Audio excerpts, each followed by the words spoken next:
But now we're going to take a look at our non-dominant hand, or our non-cutting hand, to see what kind of stability and control it can offer us during hair cutting. We will take a look at why we were told not to cut past our second knuckle, and examine our fingers and how to be able to keep tension all the way through, as well as use those fingers to stabilize the shear while we're cutting hair.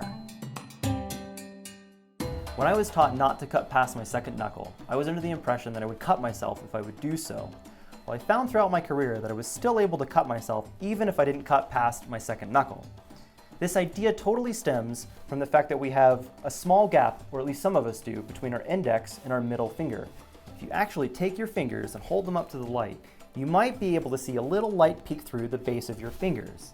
That's what causes the loss of tension below that second knuckle. We can rectify this loss of tension by simply overlapping just slightly our middle finger over the top of our index finger when we cut on top of our hand, or overlap our index finger on top of our middle finger when we're cutting on the inside of our hand.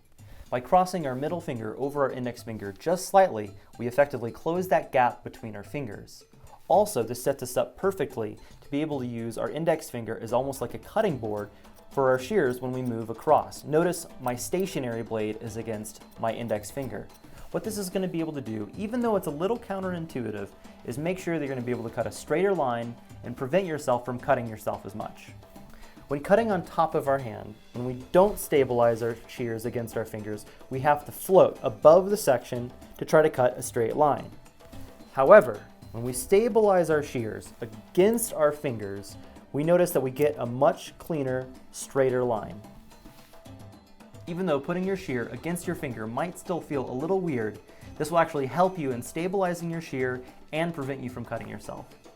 My advice is that in your spare time, slowly practice moving your shear across your index finger when you're thinking about cutting on top of your hand, and on the inside of your middle finger when you're wanting to cut on the inside of your hand, or palm to palm.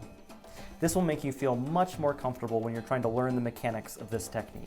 The more you work with this technique, the more obvious it will become of the incredible control you have over your shear and the hair when cutting.